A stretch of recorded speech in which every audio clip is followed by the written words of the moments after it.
qui va révéler la médaille de bronze. Oui, c'est bon, donc regarde-le. Alors, dans la catégorie médaille de bronze, environnement de travail responsable, durable et responsable. C'est une entreprise responsable qui met les salariés au centre de son entreprise. Remarquable. Et dont la devise est « Travailler heureux, c'est travailler mieux ». Tu es sûr que c'est la médaille de bronze, hein? C'est la médaille de bronze et c'est puissance 5. Puissance 5.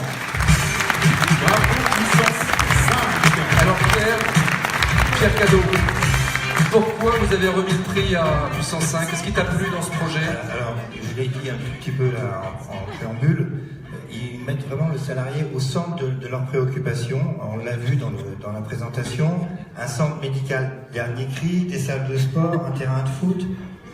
Ils doublent leur budget de formation avec comme objectif les rendre mieux dans leur corps, mieux dans leur tête, bref, plus heureux. Ce qui tombe sur leur devise, travailler heureux, c'est travailler mieux. Voilà. Super. Moi, je voudrais rajouter quelque chose parce que je connais bien cette entreprise de propreté. Patrice Ramnout n'est pas là ce soir. C'est une entreprise qui a postulé récemment au trophée d'entreprise bienveillante. Dans cette catégorie-là, c'est pas évident quand même. Et elle a aussi décroché ce trophée d'entreprise bienveillante il n'y a pas si longtemps, organisé, je crois, par BFM Business. Donc ça aussi, c'est important de le signaler. On ne le savait pas avant parce que sans croire, vous l'aurez pas donné une deuxième fois. Mais ça mérite d'être signalé. Vous le féliciterez de ma part. Voilà. Bravo, Vincent Bouffard. Donc Vincent Bouffard, il n'est pas souvent dans le monde de l'environnement de travail, mais maintenant qu'il est là, il vient souvent. Hein. Leroy Merlin, ça va, les emplettes là pour la fin d'année, ça se passe bien chez Leroy Merlin? Très bien, mais tu m'as présenté comme directeur des achats, mais je suis aussi directeur d'environnement. Oui, c'est vrai. Et oui, je suis aussi président des HSCT. C'est facile d'être achat et... Normalement, il faut 2 cerveaux, là, c'est plus compliqué. Ouais. C'est quel cerveau qui fonctionne le mieux? C'est le cœur pour l'environnement de travail? Les tripes. Il faut signaler d'ailleurs que Leroy Merlin, Leroy Merlin est systématiquement classé dans les entreprises où il fait bon vivre, bon travailler. C'est quoi le secret? C'est de travailler avec toi, on a déjà pas mal travaillé. Oui, oui. Oh bah c'est gentil. Non, bah c'est comme beaucoup d'entreprises, c'est de mettre ses collaborateurs en avant et de faire en sorte que ce soit qui décide. Alors Vincent, médaille d'argent. Alors le jury a beaucoup challengé cette médaille d'argent. C'est Adopte un bureau. J'étais le premier de Il est dans la dernière. Je vais féliciter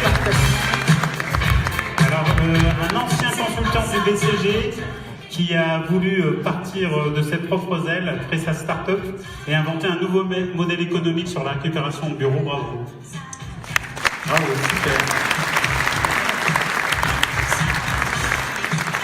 Voilà, donc la médaille d'or maintenant, c'est Jean-François Petithomme et Marinette Baumler. Vous êtes mis à 2 parce que... Bah oui, c'est plus facile. Ça vaut la peine. Donc en fait, la médaille d'or, c'est un grand coup de cœur en même temps et on voudra la donner à C'est Multiserve, une petite société de Perpignan. C'est Multiserve. Alors Jean-François, cette PME, cette ETI a été primée. Alors c'est vrai qu'il y a plusieurs arguments qui tout de suite ont fait quasi l'unanimité du jury.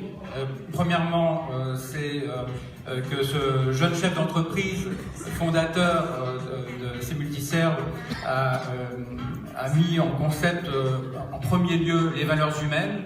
Et d'ailleurs, je crois qu'il dit qu'il travaille avec cœur, et ça a eu des conséquences assez fulgurantes. C'est l'essor de son entreprise.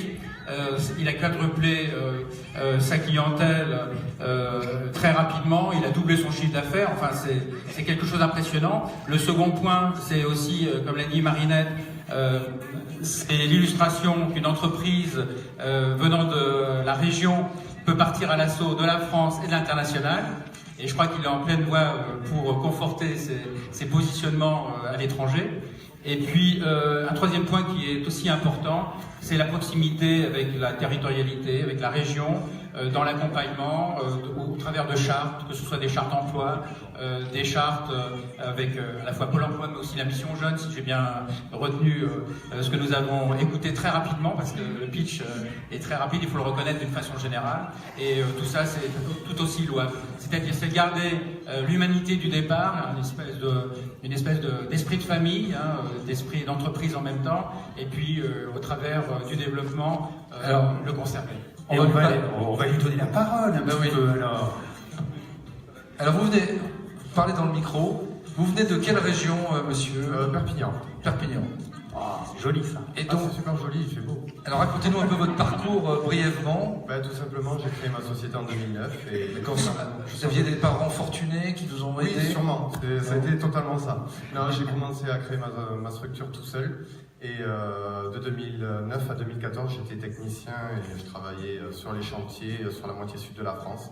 Et il se trouve qu'à partir de 2014, j'ai eu un rebond grâce à une société, voire même deux qui m'ont suivi, Nocibe et Jiffy. Et l'expérience a fait que maintenant on se retrouve un petit peu plus de 40 dans la société à gérer la France internationale, à passer de 256 000 € de chiffre d'affaires à un petit peu plus de 6 millions actuellement en moins de 3 ans. Et c'est grâce à vos équipes? C'est grâce à mes équipes. Grâce à l'environnement de travail? Expliquez-nous. L'environnement de travail, déjà on a autant d'hommes que de femmes dans la société, voire même plus de femmes avec des rôles à responsabilité. Ah, c'est pour ça que ça marche. Oui, sûrement. Quand même. On a également des locaux qui sont un peu hors normes. On est une équipe jeune, hein, donc moyenne d'âge 26 ans. Et voilà, on a voulu partir de l'optique que les gens en fait passent plus de temps au travail qu'avec leur propre conjoint. Donc le but c'était qu'ils se sentent bien chez eux. Voilà. Bien vu. Eh bien bravo. Je vais demander. Allez, tous, venez par là, venez par ici pour la photo. Super, bravo. Donc Gilbert, un petit mot. C'est pas que des grandes entreprises qui sont primées à l'ARSEG. Ce soir, là, on en voit. Absolument. Absolument. C'est le reflet quand même du tissu des adhérents de l'ARSEG. Hein. Quand on évoque 2100 adhérents ARSEG pur, cœur de l'ARSEG, 80% ce sont des PME, des PMI qui sont répartis sur tout le territoire national. Et c'est l'honneur de l'ARSEG de les convier au jury, au trophée, et puis de les primer aussi, parce qu'ils font l'avenir de notre filière métier, quand les autres, évidemment, ont assuré le passé et le présent et s'adaptent grâce parfois au soutien de ces types d'entreprises et de start-up. Donc on est plutôt fiers de les aider et de les reconnaître de façon unanime. Alors justement, ces start-up qui bougent les lignes, qui sont un peu disruptives, on en a sélectionné 3. Donc